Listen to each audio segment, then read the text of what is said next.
धार्मिक नगरी अजमेर देश दुनिया में सद्भावना का संदेश देती है।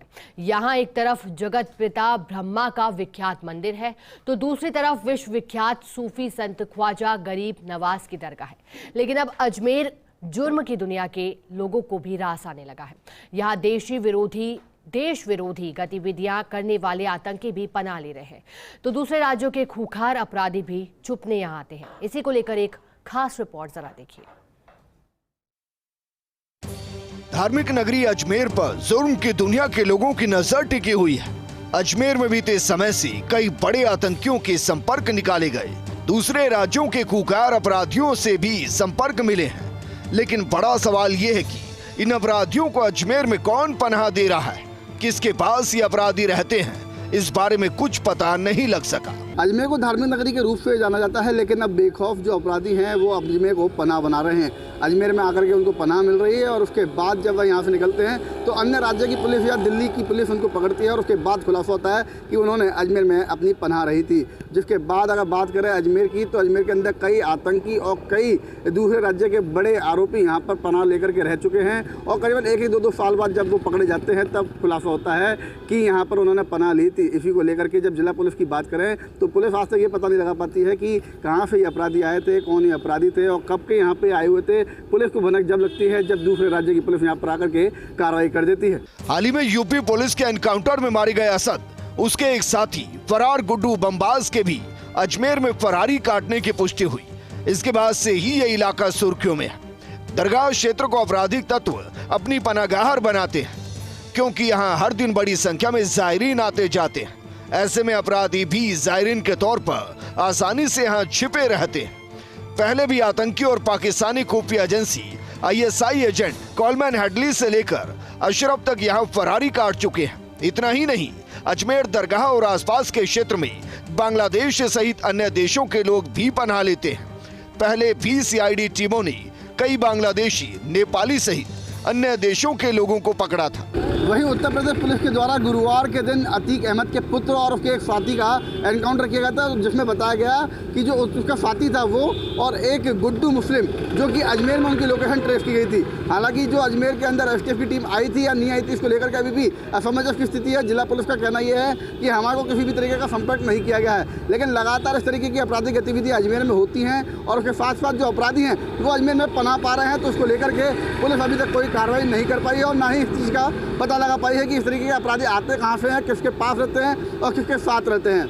पुलिस के अनुसार अपराधी जायरीन और पर्यटकों का फायदा उठाकर आते जाते हैं। हालांकि पुलिस वांछित अपराधियों के लोकेशन ट्रेस करने के बाद छानबीन करती है।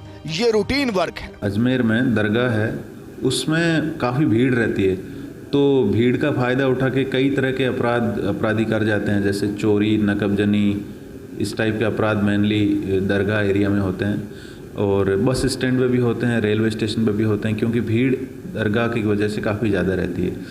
तो अभी 1 महीने पहले ही हमने यूपी की 9 आदमियों की जो गैंग थी उसको पकड़ा। वो भी इसी तरह जो लूट की वारदात को अंजाम देते थे और यात्रियों का सामान और कीमती जो वस्तुएं वो पार कर लेते थे। अजमेर जिले में कई खूंखार अपराधियों और आतंकी भी फरारी काट चुके हैं। मुंबई धमाके का wanted David Coleman Headley Ajmer में छिपा रहा था। हेडली लंबे वक्त तक अपनी पहचान छुपाकर दरगाह और पुष्कर में ठहरा था। डेविड कोलमैन हेडली ने दोनों स्लो की बारीकी से रैकी की थी। सुरक्षा एजेंसियों के खुलासे के बाद अजमेर पुलिस को इसका पता चला था। ISI एजेंट मोहम्मद अशरफ पहचान छुपाकर लंबे समय तक अजमेर में रहा था। इस दौरान अशरफ ने दरगाह इलाके को अपना ठिकाना बनाया था और वो छोटे मोटे काम के साथ ही झाड़ फूंक किया करता था। सिद्धू मूसेवाला हत्याकांड का आरोपी दीपक उर्फ टीनू भी अजमेर में ही छिपा था। पंजाब में मानसा पुलिस को गच्चा देकर टीनू ने केकड़ी के बघेरा गांव में फरारी काटी थी और दिल्ली पुलिस की स्पेशल टीम ने टीनू को केकड़ी से ही गिरफ्तार किया था। उसे पनाह देने वाले कैलाश कुमार और मंसूर अली को भी हिरासत में लिया गया था। आतंकी चरत सिंह ने भी अजमेर जिले में ही फरारी काटी थी। पुलिस ने पनाह देने वाले खादिम मोहल्ला निवासी सैयद तौसीफ चिश्ती को गिरफ्तार किया था। सैयद तौसीफ पर हथियार और ड्रग सप्लाई करने का आरोप था। अब तो अजमेर वासियों में भी खौफ दिखने लगा है क्योंकि आए दिन किसी न किसी आतंकी या खूंखार अपराधियों का कनेक्शन अजमेर से निकलने की जानकारी मिलती है। ऐसे में कौन कब कहां और कैसे घटना को अंजाम दे दे, इसका कोई भरोसा नहीं है। यह हमारे जो है इंटेलिजेंस प्रशासन की नाकामी है कि वो इन लोगों पे नज़र नहीं रखते हैं और आसानी से वो लोग यहाँ आते हैं, ठहरते हैं और चले जाते हैं, और जाने के बाद लोगों को पता चलता है कि फलाना ये था, ढिमका वो था और ये था वो था। ये तो पुलिस की और जो है इंटेलिजेंस की नाकामी है। इसी वजह से उनको यहाँ जो है आने के लिए और ठहरने के लिए जो है एक सहूलियत हासिल हो जाती है। जैसे कि आपको ज्ञात है कि अजमेर एक तरह से अपराधियों का अड्डा बनता जा रहा है, आखिर इसका जिम्मेदार कौन?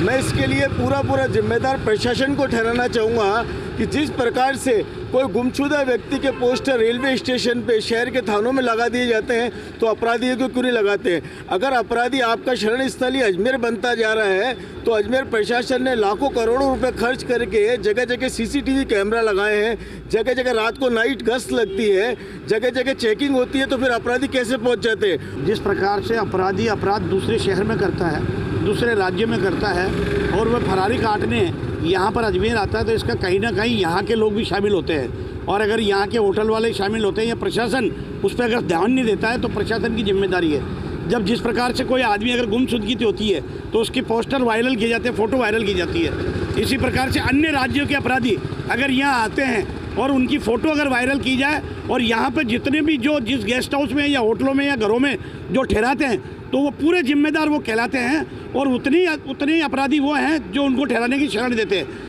बड़े बड़े आतंकियों और अपराधियों की जानकारी स्थानीय स्तर पर नहीं मिल पाती।